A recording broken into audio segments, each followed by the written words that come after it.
In 1990, Italy's prime minister stood before cameras and admitted something that shattered Europe's understanding of the Cold War.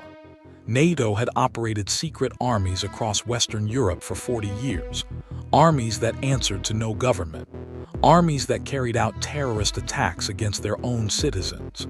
The code name, Operation Gladio, and what they did in the name of communism would make your blood run cold.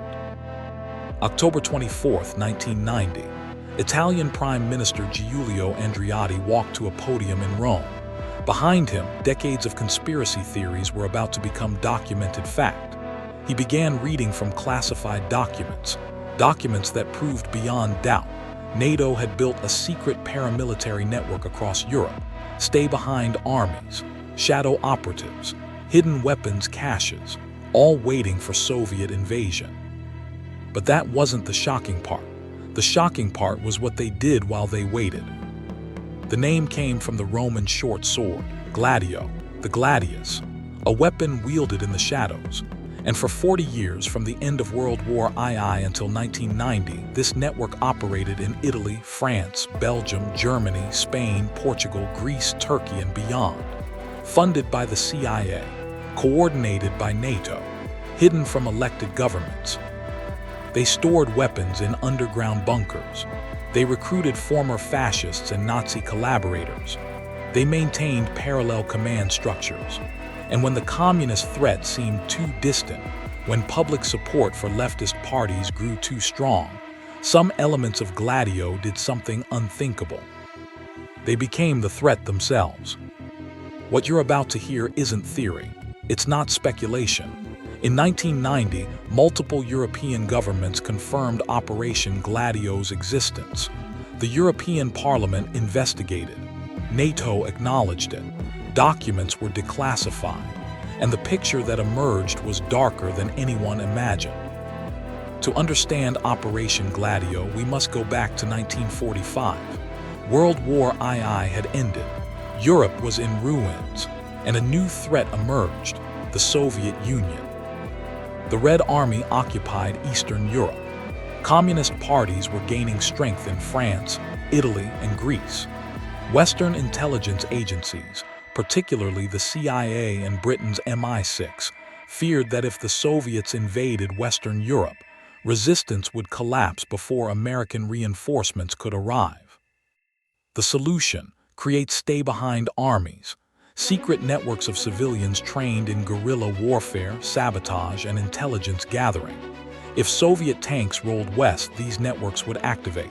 They would blow up bridges, assassinate collaborators, coordinate resistance, radio intelligence back to NATO command. It wasn't an unreasonable plan on paper. Many European resistance movements during World War II had operated this way against Nazi occupation. The idea was to replicate that model, but prepare it in advance. The problem began with who they recruited. In Italy, the network was called Gladio. In France, it was Rose des Vents. In Belgium, Stay Behind. In Germany, initially called Schnellstrupp, later Technischer Dienst. Each country had its own code name, its own structure, but all coordinated through NATO's Allied Clandestine Committee and its military arm, SHAPE, Supreme Headquarters Allied Powers Europe. But here's where it gets dark. To build these networks quickly, intelligence agencies took shortcuts. They recruited from existing anti-communist organizations. And in the chaos of post-war Europe, that meant recruiting people with problematic backgrounds. Former fascists, former Nazi collaborators, extreme right-wing militants, people who hated communism so intensely that their methods and their loyalty to democracy were questionable at best. The logic was simple.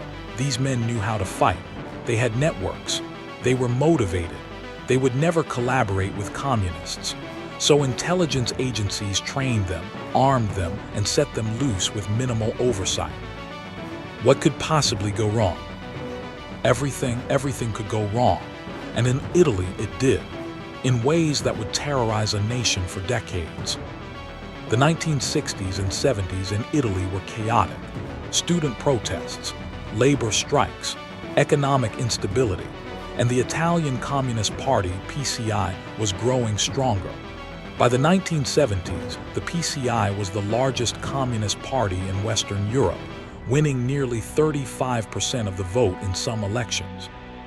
For NATO, for the CIA, for conservative elements in Italian intelligence and military, this was unacceptable. A communist Italy could mean Soviet naval bases in the Mediterranean. It could mean NATO's southern flank collapsing. It could mean Western Europe split in two. So elements within Gladio and Italian intelligence implemented what became known as the strategy of tension, strategia della tensione. The concept was simple but horrifying. Commit terrorist attacks, blame the left, make the public afraid, make them beg for order, make them turn against communists and embrace strong authoritarian government. Not to fight communism, to discredit it, to terrorize the population into rejecting it. And they did this through a campaign of bombings, assassinations, and false flag operations that killed hundreds of innocent people. Piazza Fontana bombing December 12, 1969. A bomb exploded in Banca Nazionale dell'Agricoltura in Milan's Piazza Fontana. 17 people killed, 88 wounded. It was the deadliest attack in Italy since World War II. Immediately, authorities blamed anarchists and leftists. They arrested Giuseppe Pinelli, an anarchist railway worker. During interrogation at police headquarters, Pinelli fell from a fourth-floor window and died. Police claimed suicide. Evidence suggested he was pushed. But as investigators dug deeper, the narrative collapsed. The real bombers weren't leftists. They were far-right extremists connected to Gladio. Men like Vincenzo Vinciguerra, who later confessed and explained the strategy. You had to attack civilians, the people, women, children, innocent people, unknown people far removed from any political gain. The reason was quite simple: to force the public to turn to the state to ask for greater security. Read that again. Attack innocent people to make them demand authoritarianism. That was the strategy. Piazza della Loggia bombing, May 28, 1974. During an anti-fascist demonstration in Brescia, a bomb hidden in a trash can exploded. 8 people killed, over 100 wounded. Again, the attack was designed to look like leftist violence spiraling out of control. Investigations later connected the bombing to far-right terrorists, with links to Italian intelligence services and Gladio networks. Bologna train station massacre, August 2, 1980. The deadliest terror attack in Italian post-war history.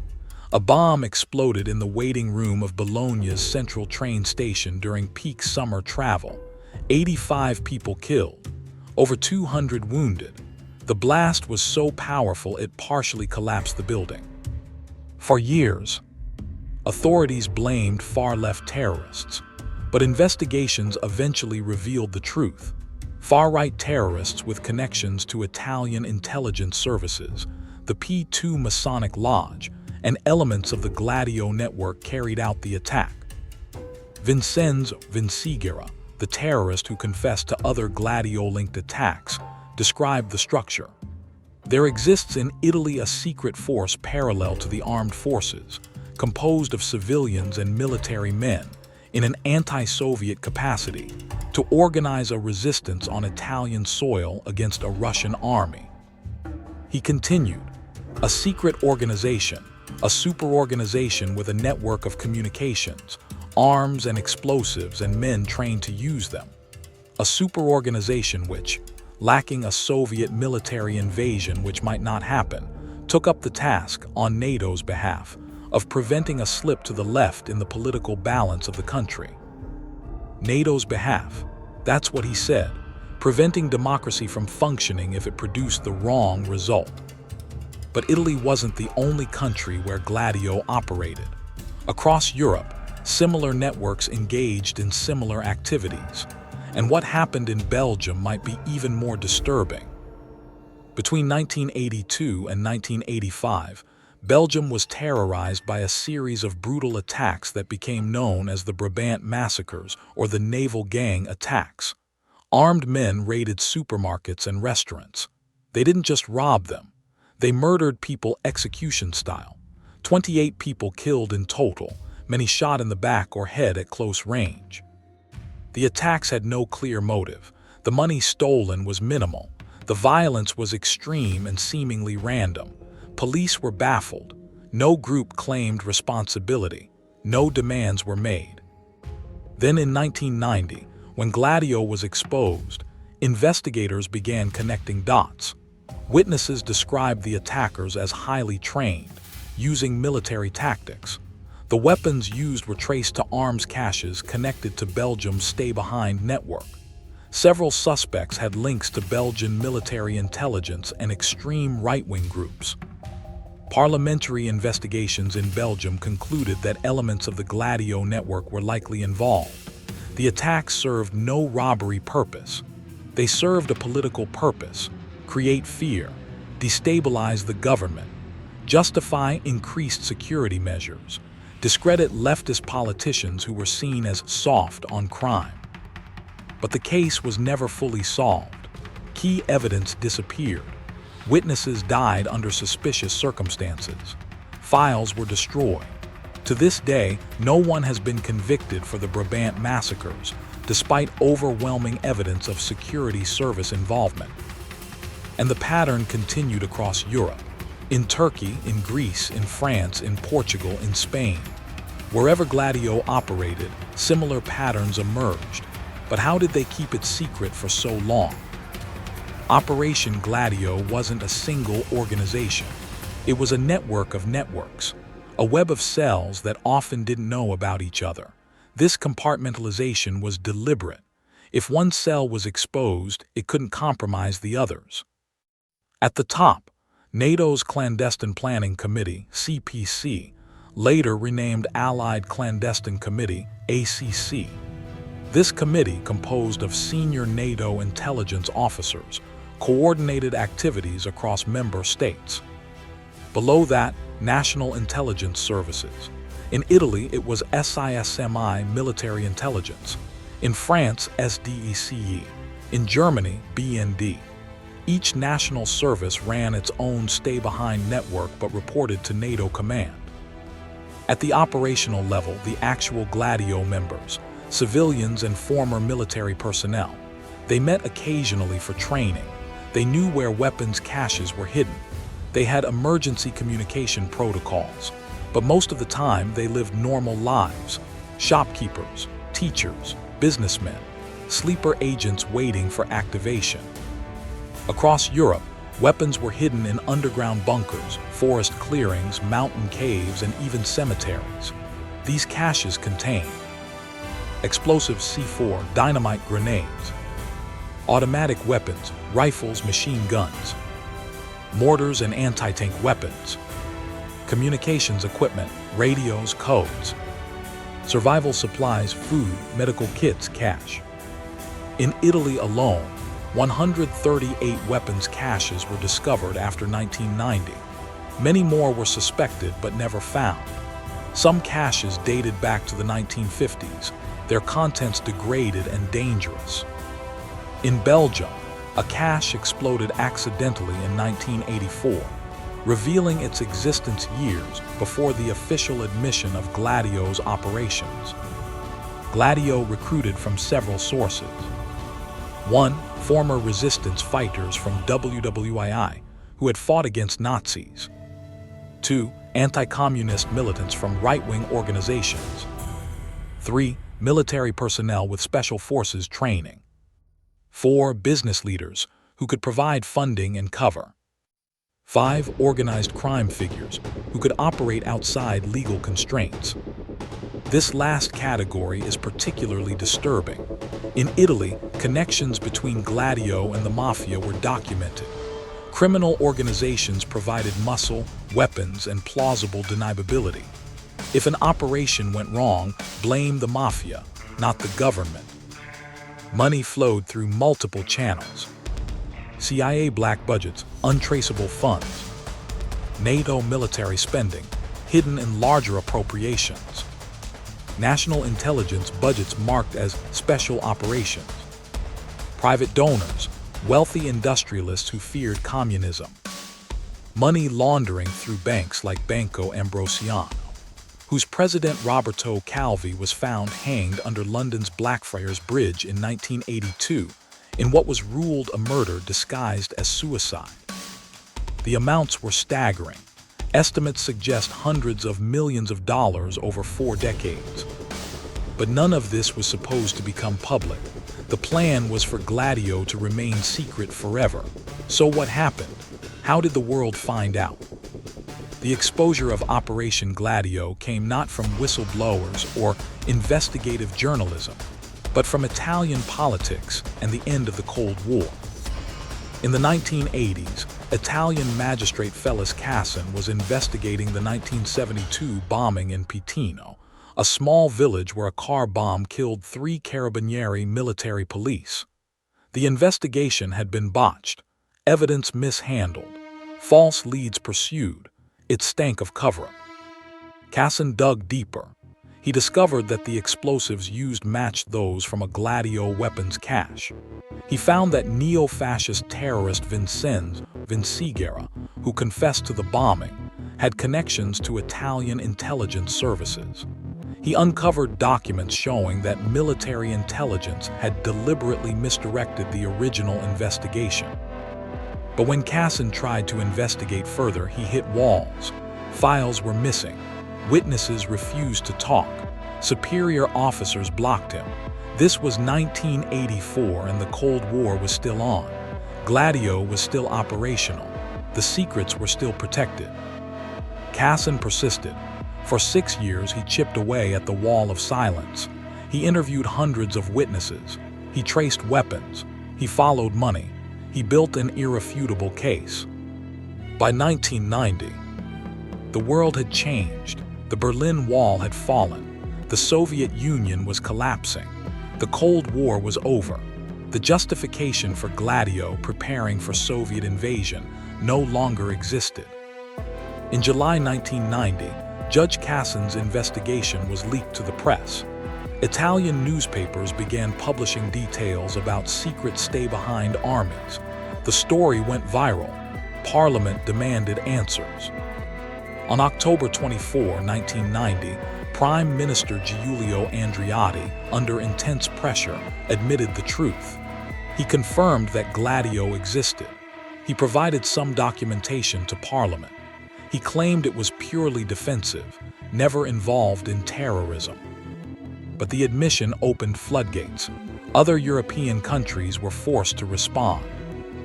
Belgium's government admitted their stay-behind network existed. France confirmed Rose des Vents. Switzerland acknowledged P-26. Germany confirmed Schnelltrupp/Technischer Dienst. Greece revealed LOK and sheepskin. Turkey admitted counter-guerrilla. Even neutral countries like Austria and Sweden admitted they had secretly participated in NATO stay-behind programs, violating their official neutrality. In November 1990, the European Parliament launched an investigation.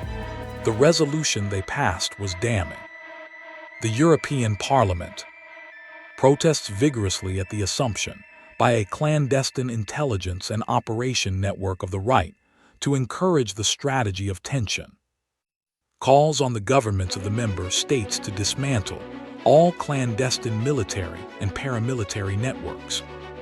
Calls for a full investigation into the nature, structure, aims, and all other aspects of these clandestine organizations.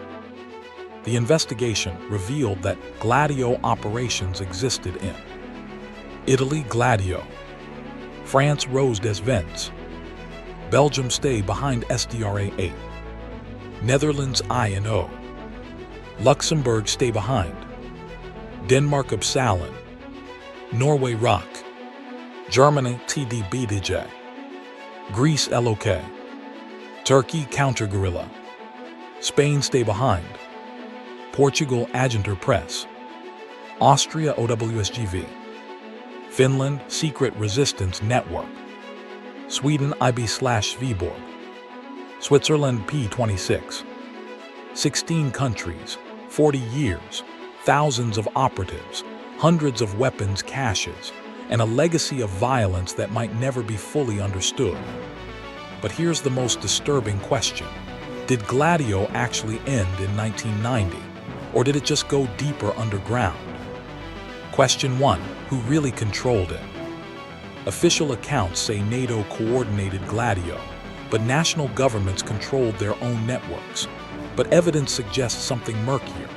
CIA documents show American intelligence had deep involvement in recruitment, training, and operations. Some Italian investigations concluded that Gladio operations sometimes happened without the knowledge of elected officials. In 1990, when Prime Minister Andreotti revealed Gladio, he claimed even he hadn't been fully briefed until recently, despite being one of Italy's longest-serving politicians. If the Prime Minister didn't know, who did? Who made operational decisions? Who authorized actions? The chain of command remains unclear. Question 2. How many deaths? No comprehensive accounting has ever been done. In Italy alone, Piazza Fontana, 17 dead. Piazza della Loggia, 8 dead. Bologna train station, 85 dead. Numerous other bombings and assassinations, dozens more. Total Italian victims of strategy of tension, estimated 400 plus dead, thousands wounded. In Belgium, the Brabant massacres killed 28. In Turkey, Gladio-linked violence in the 1970s-80s killed hundreds, possibly thousands. In Greece, the 1967 military coup that established a dictatorship had Gladio connections. But these are only the proven or suspected cases. How many other attacks, assassinations, and acts of violence were connected to stay-behind networks? We'll probably never know. Question 3. Were there operations in non-NATO countries? Evidence suggests yes. Sweden and Switzerland, both officially neutral, had stay-behind networks with NATO coordination. Some researchers believe similar networks existed in Yugoslavia, Austria, and even in Soviet-influenced countries as sabotage cells. If NATO ran secret armies in neutral countries, violating their neutrality without their full knowledge, what else did they do? Question 4. What about modern times? In the 1990s, European governments claimed to have dismantled Gladio networks. Weapons caches were recovered. Documents were declassified, though many remained secret. Operatives were deactivated. But were they? Or were they just renamed, restructured, given new missions? After 9/11, Western intelligence agencies gained sweeping new powers. Secret programs expanded. Oversight decreased. The war on terror became the new justification for operations that would have been unthinkable before. In 2005, Italy arrested suspected CIA operatives involved in the extraordinary rendition, kidnapping, of an imam in Milan. The operation had been conducted without informing Italian authorities. It used techniques and networks that eerily resembled old Gladio methods. In 2013, Edward Snowden revealed that NSA was conducting mass surveillance on allied countries, including spying on European leaders. These programs used infrastructure and partnerships that dated back to Cold War intelligence networks. Are these just intelligence operations, or are they Gladio too? Question 5. What's still classified? Despite the 1990 revelations, vast amounts of documentation remain classified. The CIA has never fully declassified its Gladio files. NATO maintains that some operational details must remain secret for security reasons. Italy classified Gladio documents for decades after the initial revelation. France never fully investigated its network. Germany's files remain largely secret. Turkey refuses to discuss it. What's in those files? What operations were so sensitive that they can't be revealed even 30+ years after the Cold War ended. The most chilling aspect of Operation Gladio isn't what we know.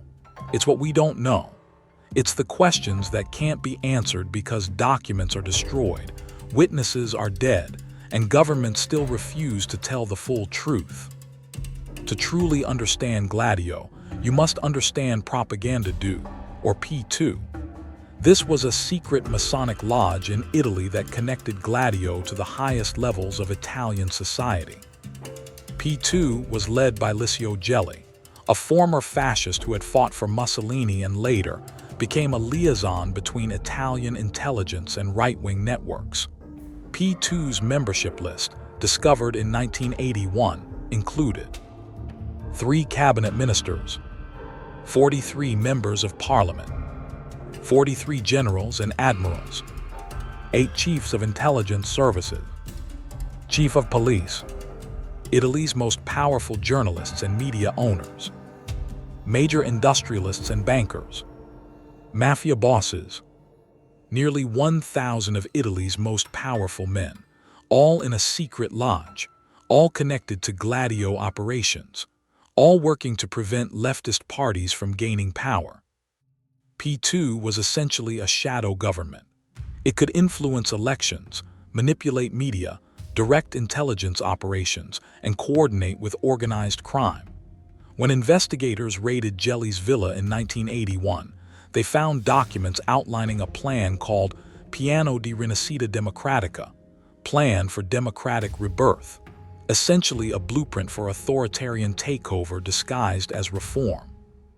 This is what political scientists call the deep state, permanent power structures that operate regardless of who wins elections. Gladio was the armed wing. P2 was the political wing. Together, they formed a state within a state. And Italy wasn't alone. Similar structures existed across Europe. In Turkey, the deep state, Derin Devlet, was even more explicit, with documented connections between military intelligence, organized crime, and ultranationalist groups. At the heart of Operation Gladio lies a disturbing question. What happens when intelligence agencies decide that democracy is producing the wrong results? The stated purpose of Gladio was defending democracy against Soviet totalitarianism. But in practice, it often meant subverting democracy to prevent voters from choosing leftist parties. This creates a logical paradox. You destroy democracy to save it. You terrorize citizens to protect them. You kill innocents to preserve freedom. This is what philosopher Hannah Arendt called the banality of evil, ordinary people committing atrocities because they believe they're serving a greater good. The Gladio operators weren't cartoon villains. Many genuinely believed they were patriots defending Western civilization against communism. But belief in a righteous cause doesn't justify mass murder. The road to hell, as they say, is paved with good intentions. The strategy of tension was based on a cynical view of democracy, that people are too stupid to understand the real threats, so they must be manipulated through fear. That informed democratic choice is less important than achieving the correct outcome. This philosophy didn't die with the Cold War. You can see echoes of it in modern discourse about misinformation, about elections being too important to leave to voters, about the need for experts to override popular will. Gladio showed us what happened when that philosophy is taken to its logical extreme. Operation Gladio fundamentally changed how we understand the relationship between citizens and government. Lesson 1. Secret power structures exist. For decades, people who suggested that NATO ran secret armies were dismissed as conspiracy theorists. They were right. The conspiracy was real. It was documented. It was admitted. This doesn't mean every conspiracy theory is true, but it means that institutional power can and does operate in secret, outside democratic oversight, pursuing agendas that would shock the public if revealed. Lesson 2. Elected officials don't always know. When Prime Minister Andreotti said he hadn't been fully briefed on Gladio, he was probably telling the truth. Secret intelligence operations often brief political leaders on a need-to-know basis. Politicians come and go.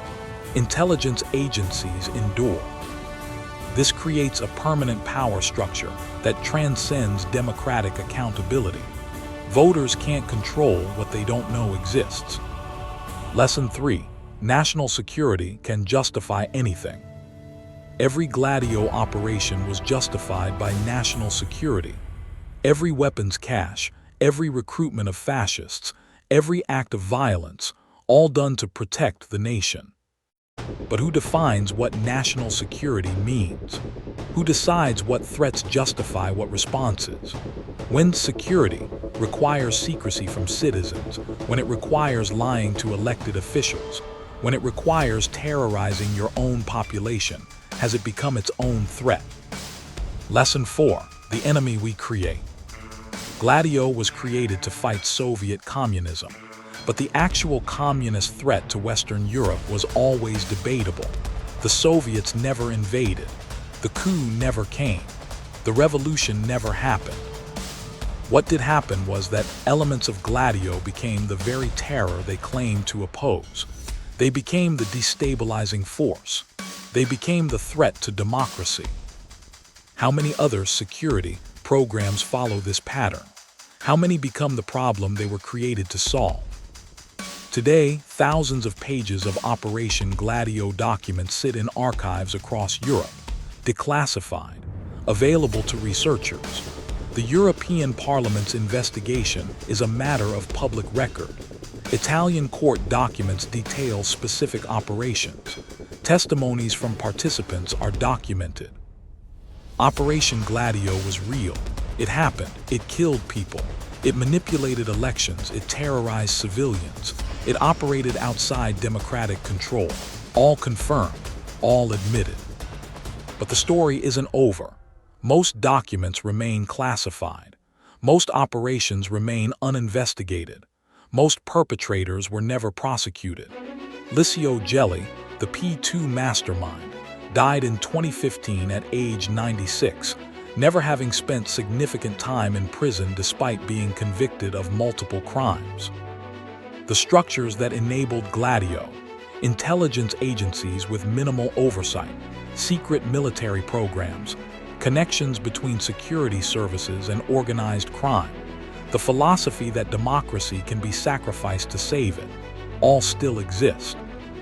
After the 2001 terrorist attacks, Western nations massively expanded secret intelligence operations.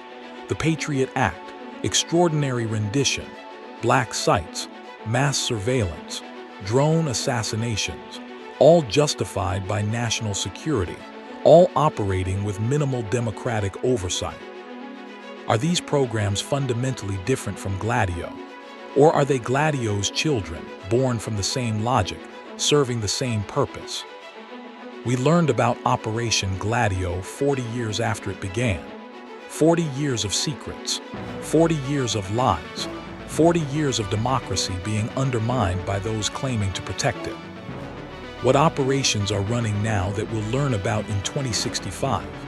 What files are marked, classified, that will shock our grandchildren when they're finally opened? The Gladio files are marked declassified.